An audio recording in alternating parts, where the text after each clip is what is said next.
entire audience. Sorry for the delay due to some technical challenges that we are facing. But we are here for a very exciting session. आज हम बहुत ही exciting और knowledgeable session के बारे में knowledgeable sector के बारे में information जानने वाले हैं. So first of all, would like to welcome you and say good evening to all of you. TCS ION की ओर से मैं आप सभी का इस सेशन में स्वागत करता हूँ. My name is Akshay Deshpande and I lead the marketing vertical for TCS ION Vocational Education. Today we are here to discuss about career opportunities in electric vehicle sector. Before I introduce the guest, let me give you an overview of the electric vehicle sector across the world और India में भी.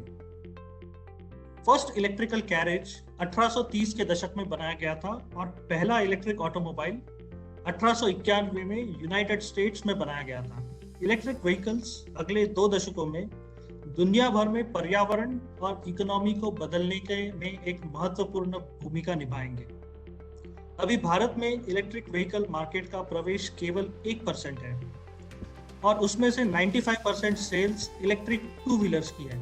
Government of India ने प्रदूषण से निपटने के लिए 2030 तक भारतीय सड़कों पर 30% इलेक्ट्रिक व्हीकल्स लाने का लक्ष्य रखा है.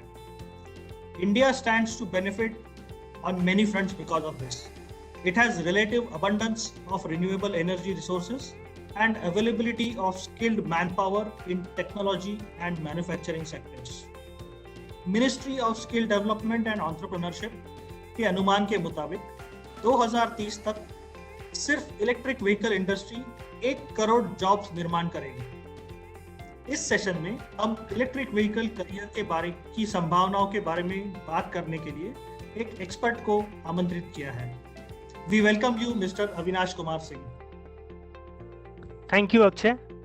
Thank you so much, and I'm very delighted to have with your team.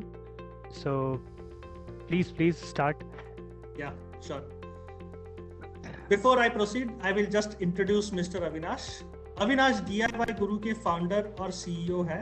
यह एक IIT Delhi based organization है, which was established in 2017, जो कि ASDC Government of India से affiliated है. यहाँ इंडस्ट्री 4.0 के लिए मुख्य रूप से ऑटोमोटिव इंजीनियरिंग में 5 लाख से अधिक छात्र ऑनलाइन अध्ययन कर रहे हैं. अविनाश को साउथ एशिया में 6 साल से अधिक का रिसर्च, मार्केटिंग और स्टार्टअप का अनुभव है. वह KISS और RHA जैसे लार्ज स्केल संगठन की लीडरशिप टीम का भी हिस्सा रहे हैं. He has led upskilling programs in reputed brands like Suzuki, Bosch and Hyundai. इनके प्रयासों को Amazon, Google and digital India foundation ने भी सम्मानित किया है सबसे अच्छे ऑनलाइन पाठ्यक्रम को जनता तक पहुंचाने के लिए. तो चलिए शुरू करते हैं. मेरा पहला सवाल अविनाश जी से है. हम जानना चाहेंगे कि why is electric vehicle the future transport? क्या महत्व है इलेक्ट्रिक व्हीकल का आने वाले कुछ दिनों में? Right. So, Akshay, if you talk about electric vehicle and जो आने वाली फ्यूचर है, जैसे आपने जब इस सेशन को इंट्रोड्यूस किया, जब स्टार्ट किया, तो आपने बताया इलेक्ट्रिक व्हीकल की जो फ्यूचर है वो कैसे कितनी कढ़ंत होने वाली है. जो हम लोग बात कर रहे थे 2014 में, 2015 में, 2017 तक जो है लोग ये बात कर रहे थे कि इलेक्ट्रिक व्हीकल आएगी कि नहीं आएगी. इसमें कन्फ्यूजन थी लोगों को कि ये सिर्फ टॉक है गवर्नमेंट का, बट गवर्नमेंट ने वो कर दिखाया है.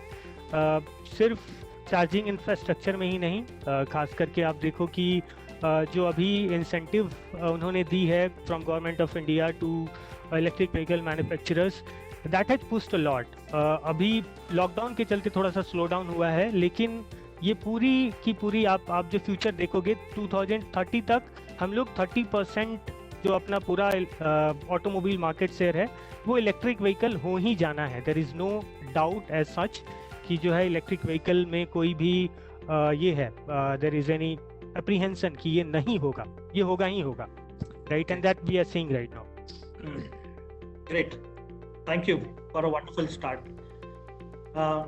My next question is 12th पास या अंडरग्रेजुएट स्टूडेंट्स इलेक्ट्रिक व्हीकल में अपना करियर कैसे बना सकते हैं? So what are the opportunities for students who have passed 12th standard or who are currently studying undergraduate, how can they make a career in electric vehicle industry or electric vehicle sector, and especially people who are from mechanical or electrical background, उन लोगों के लिए कैसे opportunities है to set up themselves for the future in this electric vehicle industry specifically. Right. So when you talk about the whole upskilling industry और जो अभी skill sets है लोगों के पास, वो उतनी बेस्ट नहीं है. मतलब ऐसा आप सोचो कि जो पहले स्किल सेट था इंजन टेक्नोलॉजी का, वो अब काम में नहीं आएगा. सो अब 4 कंपोनेंट है, मेजर कंपोनेंट है इलेक्ट्रिक व्हीकल के. बैटरी हो गए, मोटर है, मोटर कंट्रोलर है, बैटरी मैनेजमेंट सिस्टम है. और इस चारों में जो सबसे ज़्यादा इम्पोर्टेंट जिसका सिग्निफिकेंस है वो है बैटरी. तो बैटरी ऑलमोस्ट अभी 60% कॉस्ट जो है इलेक्ट्रिक व्हीकल का वो बैटरी पे ही जाता है.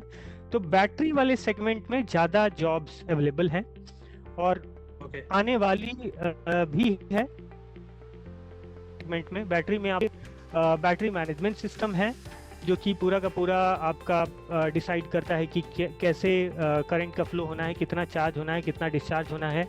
उसके अलावा आप बैटरी एल्गोरिदम्स जो डिज़ाइनर हैं, बैटरी एल्गोरिदम्स जो डिज़ाइन करने वाले हैं वो हैं. आपको बैटरी टेस्टिंग वाले इंजीनियर्स की काफ़ी रिक्वायरमेंट है जो कि बैटरी के डिस्ट्रक्टिव टेस्ट कर सके, बैटरी का लाइफ जो है वो उसको इंक्रीज करने के लिए काम कर सके. तो केमिकल इंजीनियरिंग पर्सपेक्टिव से भी एक देखा जाए तो एक नया सेगमेंट इंक्लूड होने वाला है पूरे ऑटोमोटिव इंडस्ट्री में. हालांकि मैकेनिकल इलेक्ट्रिकल के लिए बोला जाए तो मैकेनिकल का जो पहले से जो सिग्निफिकेंस रहा है ऑटोमोबाइल में वो रहेगा. They are the one who basically design your whole chassis, brakes बोलो, सस्पेंशन बोलो, आप पूरी की पूरी फ्रेम बोलो, ये सारी चीज़ें तो मैकेनिकल इंजीनियर्स ही हैं. प्रोडक्शन इंजीनियरिंग है. इलेक्ट्रिकल इंजीनियरिंग जो है इसमें अब थोड़ा ज़्यादा इलेक्ट्रिकल इलेक्ट्रॉनिक्स का ज़्यादा सिग्निफिकेंस रहेगा क्योंकि पूरी की पूरी आपकी पावर ट्रेन जो है वो इलेक्ट्रिकल इंजीनियर्स की उसमें रिक्वायरमेंट है. वायरिंग हार्नेस हो गई या जो भी आप लाइट्स और आप ECUs की बात करो, इलेक्ट्रॉनिक कंट्रोल यूनिट की बात करो, या अभी सेंसर्स की बात करो, तो उसमें इलेक्ट्रॉनिक्स इंजीनियर्स की काफ़ी सिग्निफिकेंस है. अभी देखा जाए तो जो भी नई गाड़ियाँ इंट्रोड्यूस होगी इलेक्ट्रिक व्हीकल में, उसमें डेटा का जो ट्रांसफ़र है वो काफ़ी होने वाला है. मतलब from vehicle to vehicle data का transfer, from vehicle to grid data का ट्रांसफ़र. तो वो जो डेटा के ट्रांसफ़र के लिए डेटा एनालिटिक्स इंजीनियर्स की अभी काफ़ी रिक्वायरमेंट आ रही है. अभी ऐसा है कि कंप्यूटर साइंस के भी इंजीनियर्स इसमें काफ़ी चाहिए. जो इलेक्ट्रिकल बैकग्राउंड्स हैं के इंजीनियर्स हैं, उन्हें मैटलैब और सिमुलिंक की जो स्किल सेट है जो कि उनको कंट्रोल साइड में लेके जाएगी, कंट्रोल इंजीनियर वाले साइड में, वो भी अभी काफ़ी ज़्यादा ज़रूरत है. मैकेनिकल इंजीनियर्स में देखा जाए तो थर्मल इंजीनियरिंग पर्सपेक्टिव से जो कि हीट कंट्रोल स्ट्रैटजी बनाते हैं, या वैसे इंजीनियर्स मैकेनिकल इंजीनियरिंग साइड में जो कि आप पूरी की पूरी डिज़ाइन तैयार करते हैं, चाहे वो कैड हो, चाहे वो CAE हो, एनालिसिस, तो उधर भी जो है काफ़ी ज़्यादा जॉब्स अवेलेबल हैं. और इसके अलावा 12th पास वालों के लिए मेंटेनेंस और रिपेयर इंडस्ट्री पूरी की पूरी अभी खाली पड़ी है. वो आपको अगले 1 साल के बाद बहुत ज़्यादा इसमें वैकेंसीज आएगी because number of vehicles market में बढ़ जाएंगे, और जब नंबर ऑफ़ व्हीकल्स बढ़ेंगे तो फिर इनकी मेंटेनेंस और रिपेयर वाली जो है वो ट्रबल शूटिंग जो है वो उसकी रिक्वायरमेंट आएगी. तो उसके लिए हमें पहले से प्रिपेयर होने की ज़रूरत है. Thank you for a wonderful answer. Another related question that has come from the audience, जो पूछना चाहते हैं कि नॉन इंजीनियर्स या फिर जो नॉन टेक्निकल साइड से जो लोग हैं उनको क्या अपॉर्चुनिटीज है इस सेक्टर में? देखिए, अगर आप पूरी की पूरी ऑटोमोबाइल इंडस्ट्री देखो तो हम लोग बोलते हैं, हम लोग ऑटोमोबाइल इंडस्ट्री में ये बोलते हैं कि हमारे पास 3 तरीके की मार्केट है पूरे ऑटोमोबाइल इंडस्ट्री में. एक अप स्ट्रीम है, एक आपका डाउन स्ट्रीम है. तो जहाँ पे भी आप एक ऑटोमोबाइल की बात आपने की, तो ऑटोमोबाइल के जो प्री प्रोडक्शन वाले मटेरियल्स हैं, चाहे वो आप बैटरी के मटेरियल्स ले लो, लिथियम आयंस हो गए, या जो भी उसके रॉ मटेरियल्स हैं, वो एक अलग इंडस्ट्री क्रिएट करता है।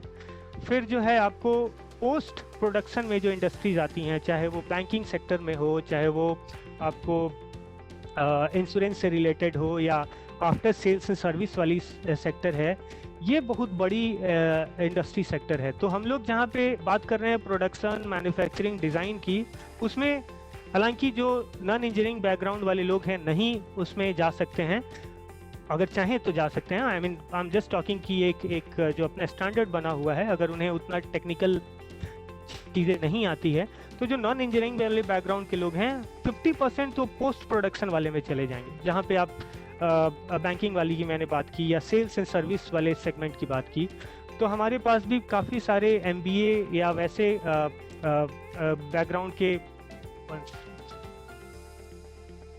बैकग्राउंड के लोग आते हैं, BBA करने वाले भी लोग आते हैं, जिनका कहना है कि मैं इस इलेक्ट्रिक व्हीकल इंडस्ट्री में कैसे करियर बनाऊं। तो मुझे लगता है कि आपको ज़्यादा जो है अपॉर्चुनिटीज़ आफ्टर सेल्स सर्विस वाले इंडस्ट्री में मिलेगी। डीलरशिप हो गई, फ्रेंचाइजीज हो गई, या आप ये सोचो कि क्वालिटी इंस्पेक्शन वाले रोल में एक कंपनी है यहीं पे, स्पिनी करके नाम है। तो स्पिनी में हमने देखा है कि बहुत सारे लोग, वो उनका क्या काम होता है कि वो पुरानी गाड़ियाँ लेते हैं, उसे अपना क्वालिटी इंस्पेक्ट किया, उसे न्यू किया, और फिर उसे किसी डीलरशिप पे, अपने डीलरशिप पे डाल दिया।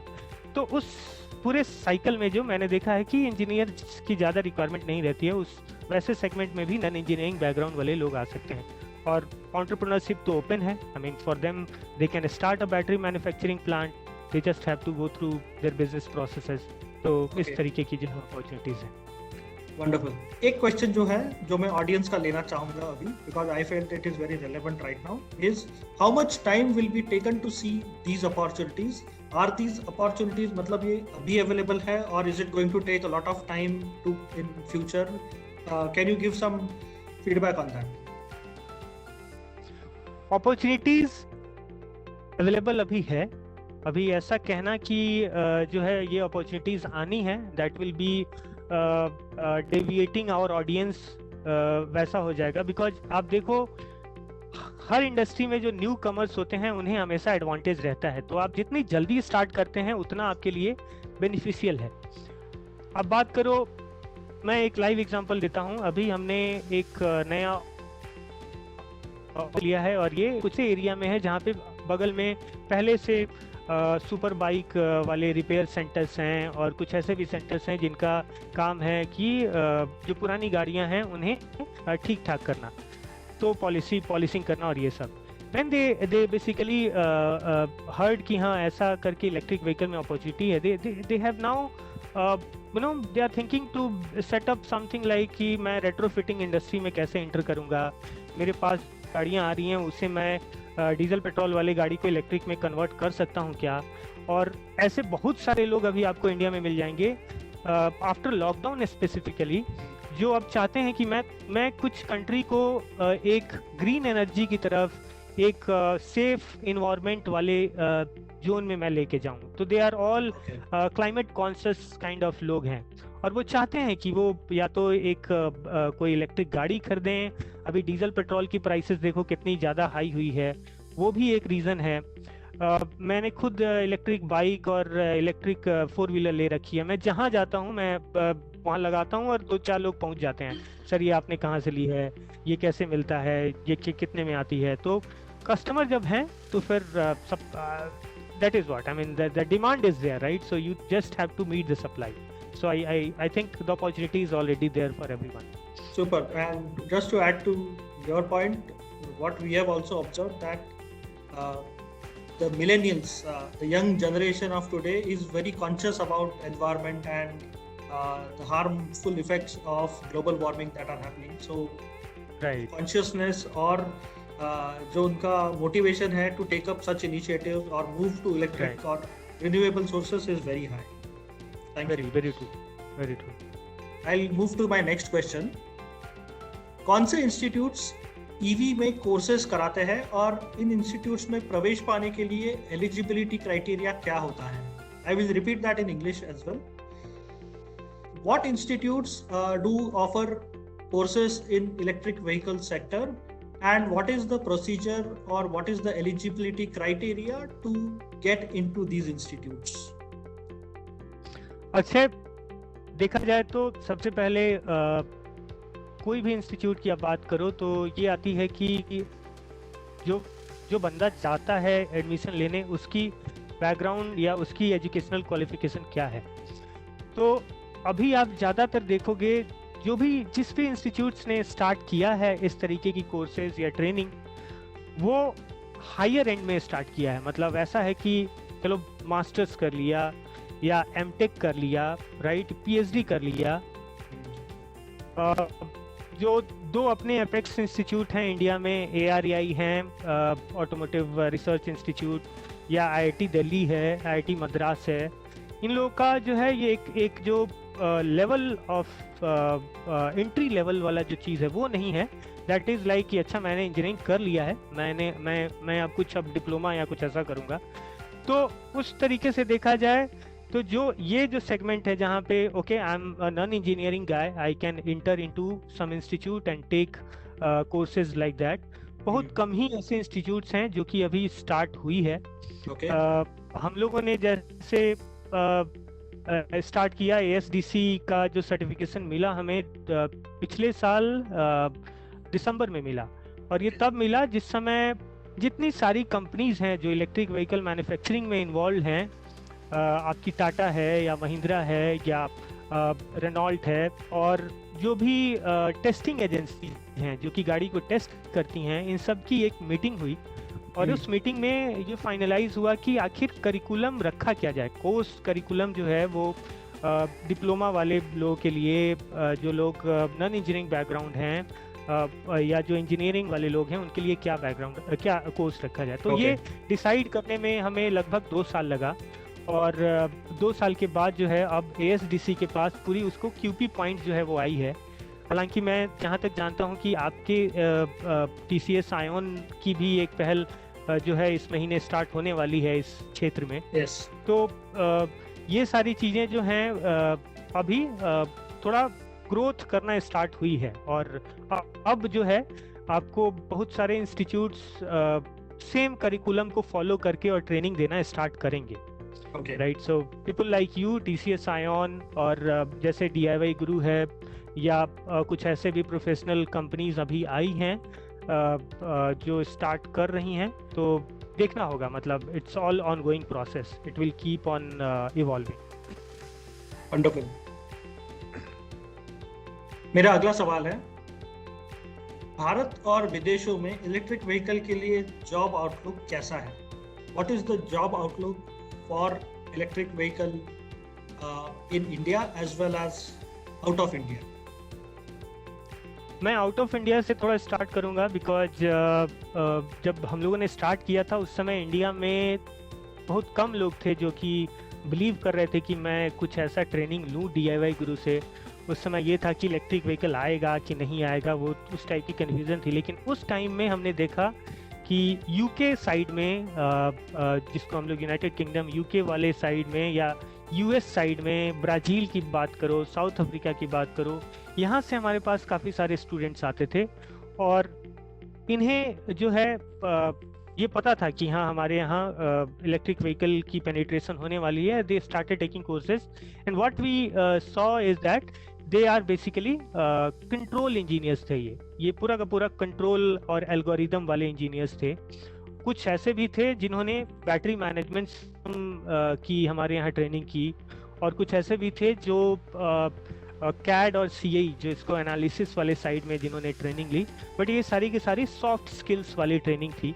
और फिर हमने देखा कि धीरे धीरे कॉरपोरेट्स ने यहाँ पे अडॉप्ट करना स्टार्ट किया. तो 2018 में हमने देखा कि इंडिया में बहुत सारे कॉरपोरेट्स, टाटा पावर हो गई या रॉबर्ट बॉस्क हो गई, Hyundai हो गई, ये इस टाइप की कंपनीज हमें अप्रोच करना स्टार्ट की. और उन्होंने अपने एम्प्लॉयज़ के लिए ये जो है ट्रेनिंग लेनी स्टार्ट की, और उनके जो एम्प्लॉयज जिस तरीके की उन्होंने ट्रेनिंग ली, जो जॉब रोल जिस जॉब रोल में वो थे, वो basically job role mostly related था पार्ट्स प्रोक्यूरमेंट से रिलेटेड, क्योंकि जो पार्ट्स लगती है इलेक्ट्रिक व्हीकल्स में, उसे आइडेंटिफाई कर पाना कि हाँ ये पार्ट्स अब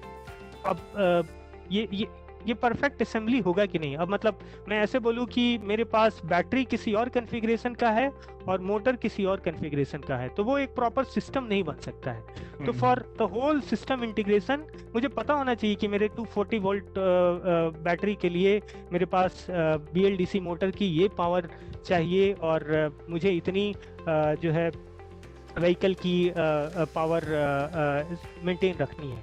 तो इस तरीके की नॉलेज गेन कर लिए, जिसको हम लोग सिस्टम इंटीग्रेशन बोलते हैं, वो ज़्यादा थी। और अभी जो जॉब रोल ज़्यादा हम लोग देख रहे हैं बहुत सारी कंपनीज में, वो रिलेटेड है प्रोडक्ट डेवलपमेंट साइड से। मतलब हर कंपनीज को चाहिए कि कोई एक बंदा उन्हें मिले जो उनके पूरे के पूरे प्रोडक्ट डेवलपमेंट लाइफ साइकिल को अंडरस्टैंड कर सके, and he can give his inputs. चाहे वो आप पावर ट्रेन की मॉडलिंग देखो, या बैटरी मैनेजमेंट सिस्टम वाले साइड में देखो, या ये आपको कम्युनिकेशन साइड में, जैसे कैन बस कम्युनिकेशन होता है, तो कैसे जो पार्ट्स हैं वो एक दूसरे से कम्युनिकेट करें, वो बहुत इम्पोर्टेंट जो है जॉब रोल है अभी के इंडस्ट्री में। ग्रेट।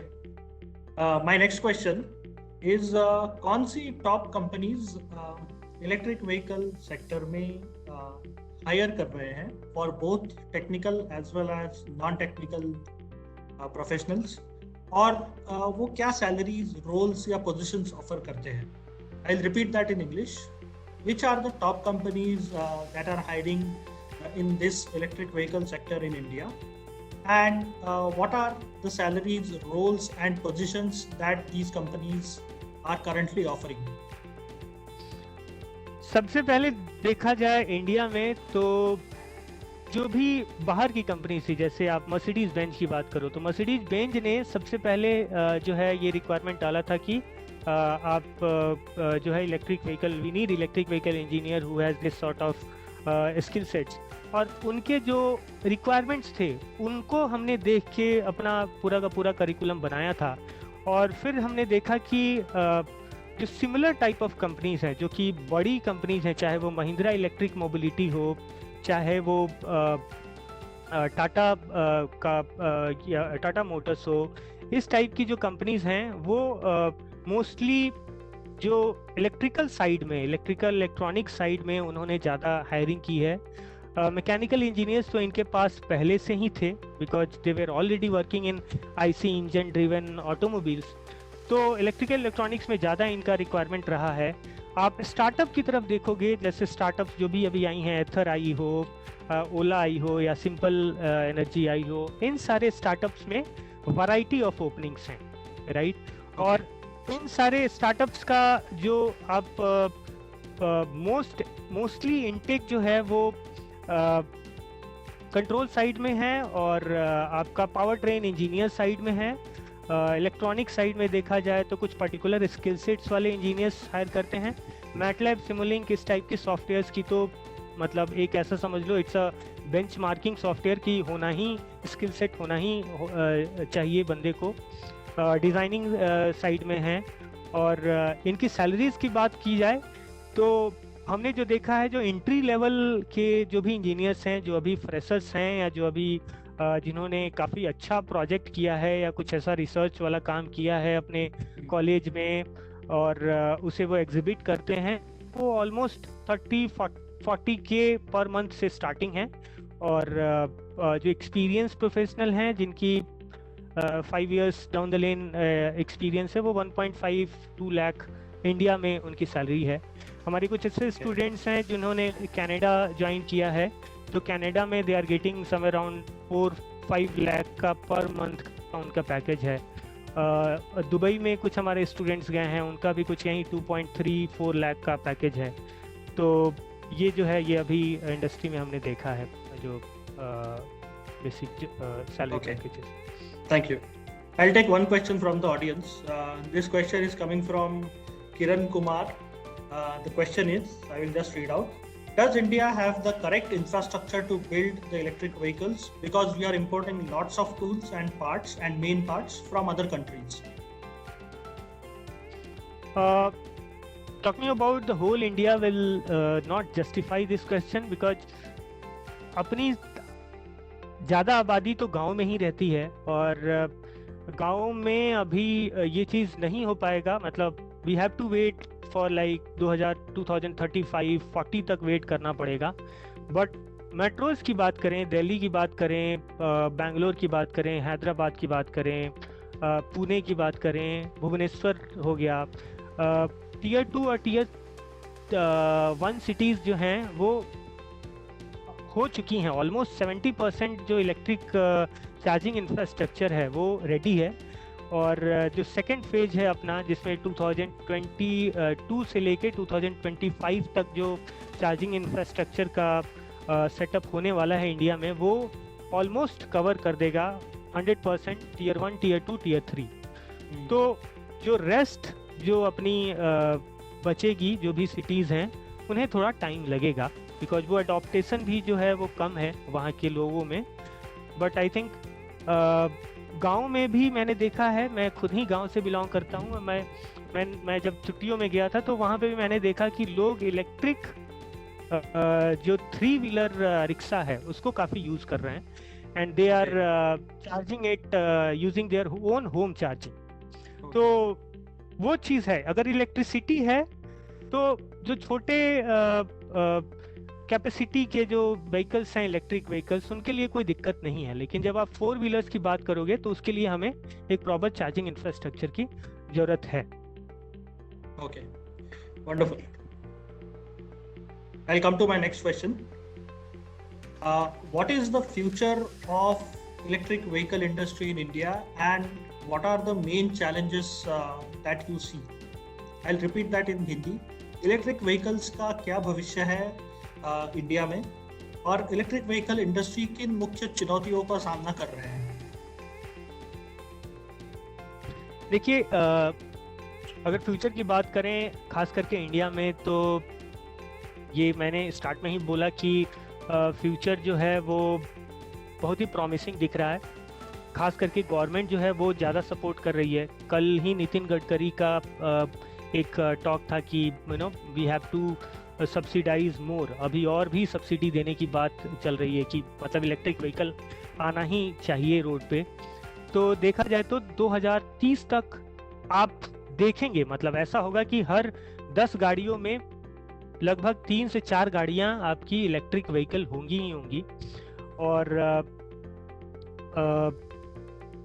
जो गवर्नमेंट साइड में जो आपने बोला कि चैलेंजेज जो हैं इलेक्ट्रिक व्हीकल इंडस्ट्री की, उसकी बात की जाए तो challenges more or less related to the technology side. Because जैसे कुछ ऑडियंस ने बोला है कि हमारे पास कुछ जो मटेरियल्स हैं वो पूरी की पूरी बाहर से ही इंपोर्ट हो रही है. ये this is true that we are importing materials. So the big manufacturers, you talk about Mahindra, talk about Tata and all that, they have to come together, they have to build that particular infrastructure. की अभी हाल की news आपने देखी कि chips की shortage के चलते जो है पूरा ग्लोबल ऑटोमोबाइल सेल कितनी बुरी तरह इफेक्ट हुआ है. तो अगर कहीं ना कहीं अगर इंडिया को एक इंडिपेंडेंट कंट्री की तरह रहना है और किसी और कंट्री के मैन्युफैक्चरिंग से इसको इफेक्ट नहीं होना है, तो हमारे यहाँ मैन्युफैक्चरिंग बढ़ानी पड़ेगी उन सारी चीज़ों की जो कि हम लोग इंपोर्ट कर रहे हैं. खास करके बैटरी साइड में जो है हमें ज़्यादा उतना रिलायबिलिटी नहीं दिखाना होगा. हालांकि बैटरी की जो कॉस्ट है देखी जाए तो हर 5 साल में या 10 साल में, आई डोंट रिमेम्बर, 10 साल में जो है वो 25% का रिडक्शन हो रहा है पिछले दशकों से. तो ये एक्सपेक्टेड है कि 2025 तक जो अभी बैटरी की प्राइस है वो 25 to 30% कम हो जानी है और 2030 तक वो फिर से 30% कम होगी. तो वो जो है वो पुश करेगा इलेक्ट्रिक व्हीकल इंडस्ट्री को और ज़्यादा प्रिवेलेंट होने में इंडिया में. और जितने भी हायर एंड इंस्टीट्यूट हैं, चाहे वो आईआईटी दिल्ली हो, आईआईटी मद्रास हो या आईआईएससी बैंगलोर हो, हर जगह बैटरी टेक्नोलॉजी पे काम चल ही रही हैं। अभी कुछ ग्लास बैटरी करके है, उस पे काम चल रहा है। अभी आयरन बैटरी पे भी जो है कुछ रिसर्च हुआ है। तो कुछ ना कुछ ऑप्शंस अपने पास आएंगे। जो रॉ मटेरियल्स हमारे पास नहीं है, लिथियम आयन नहीं है, तो इस पे कहीं ना कहीं इंडिया में ये काम होगा कि we have to cut down our lithium ion import so that we can rely on our own existing either renewable sources हैं, सोलर इंडस्ट्री पे हम रिलाई करें कि हाँ सोलर पैनल्स ज़्यादा से ज़्यादा लगें, विंड पे रिलाई करें, हाइड्रो इलेक्ट्रिक पे रिलाई करें, राइट। तो वो चीज़ जो है वो कहीं ना कहीं से हेल्प करेगी। एक क्वेश्चन जो काफ़ी सारे ऑडियंस के मेंबर्स जानना चाहते हैं, any specific courses or learning paths that we should or they should take up to get ready for or get industry ready for the electric vehicle sector? देखिए अभी ऐसा है कि ये जो पहले हम लोग बात करते थे कि कोई भी रोड साइड मैकेनिक अगर आपकी गाड़ी खराब होती थी तो आप उसके पास गए, उसने इंजन को कुछ अपना खोला और उसमें देखा क्या फॉल्ट है, कुछ ग्रीजिंग की, ऑयलिंग की और जो है चीज़ें ठीक ठाक चलने लगी। वो शायद कहीं ना कहीं अब मिस होगा अब, क्योंकि बहुत ज़्यादा इलेक्ट्रॉनिक साइड में काम चल रहा है, इलेक्ट्रिकल साइड में काम चल रहा है।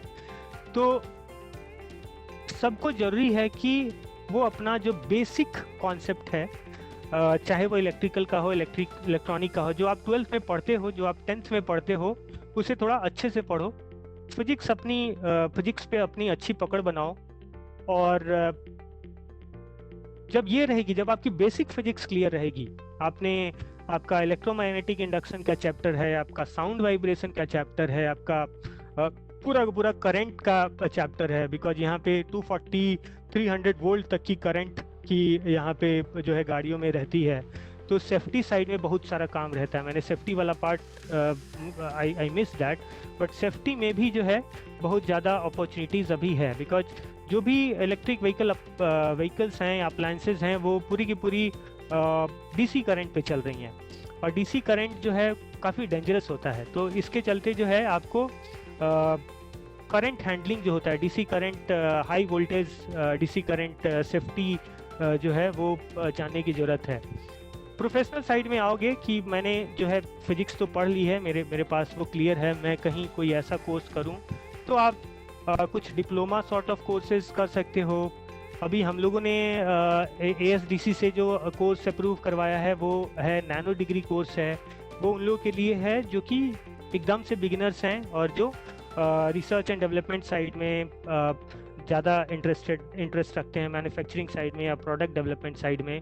लेकिन जो एक देखा जाए जहाँ पे आपको थोड़ा हैंड्स ऑन चाहिए कि मुझे सीखना है कि अच्छा इसकी ये बैटरी है, इसमें अगर कोई डिस्ट्रक्टिव टेस्ट करना है तो मैं कैसे करूँगा, ये मोटर है, ये मोटर का अगर मैग्नेटिक पावर जो है वो ख़त्म हो गया तो मैं फिर कैसे इसे चेंज करूँगा।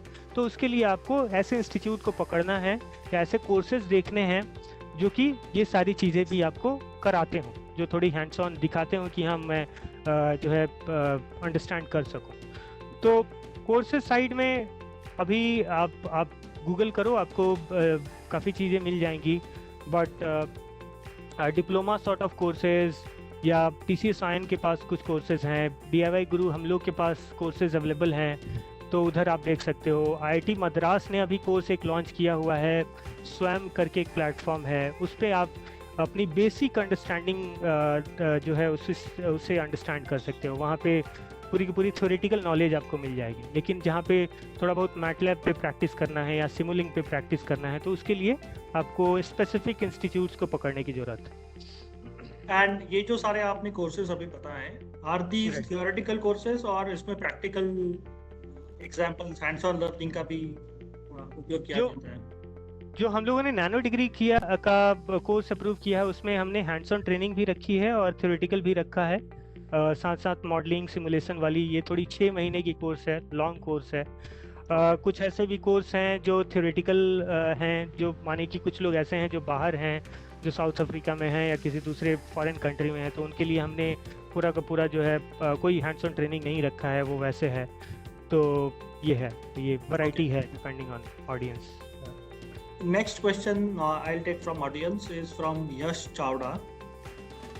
उनका क्वेश्चन है, are the conversion kit available for petrol to electric is it reliable and is that industry have scope in the future in India और is there any chance for a startup in that sector?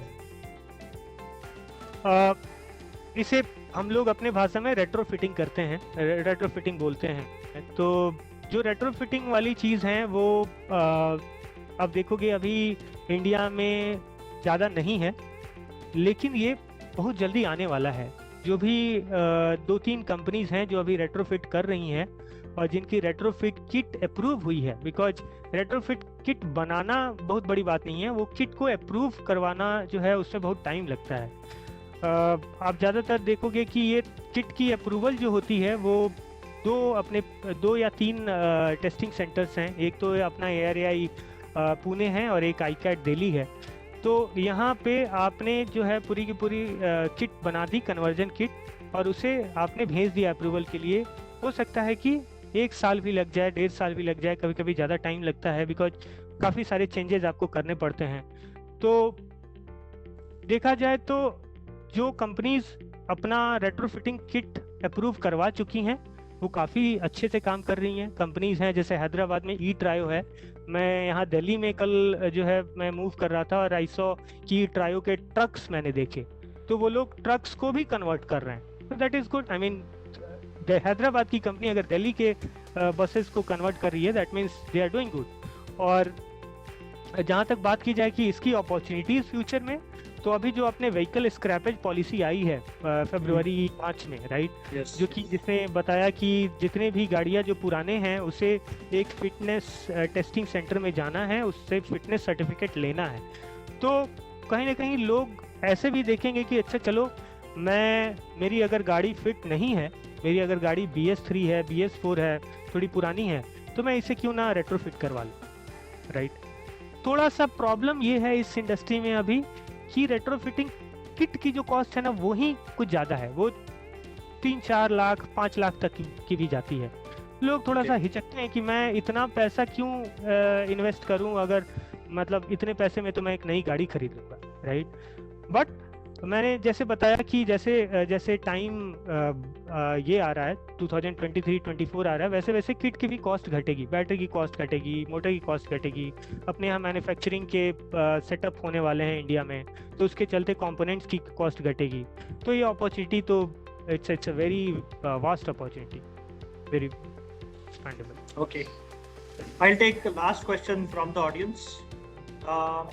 The question is from Ameya Mekade. What are the opportunities for an ITI technician?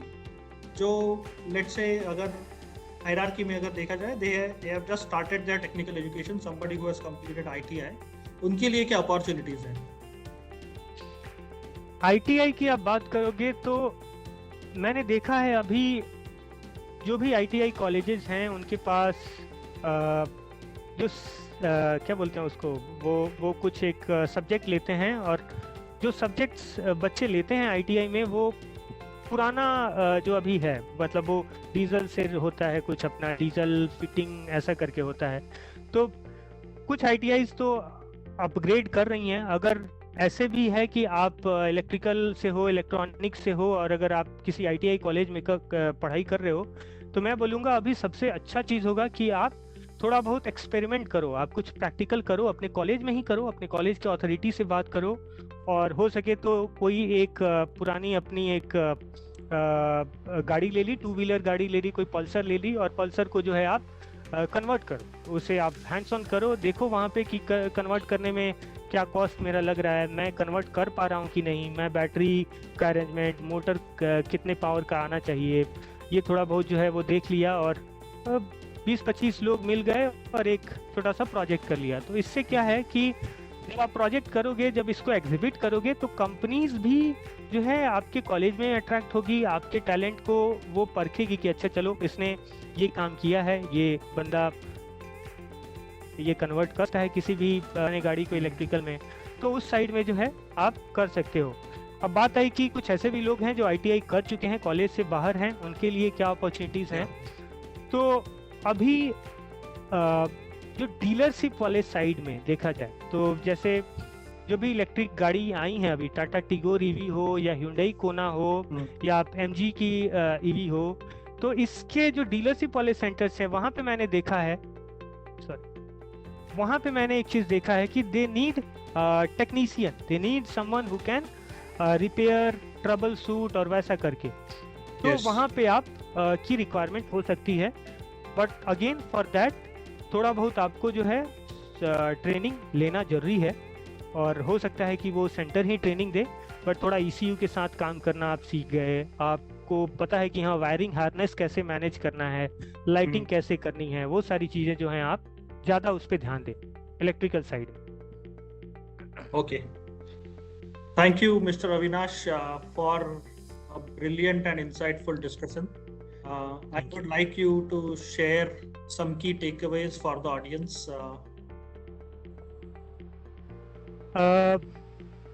I think you have already briefed me that the audiences are majorly ITI diploma sort of candidates. So मेरा ये कहना है कि जो लोग ITI या diploma या अभी 12th पास किए हैं, जो अभी कैरियर स्टार्ट कर रहे हैं इस इंडस्ट्री में, उनके लिए अभी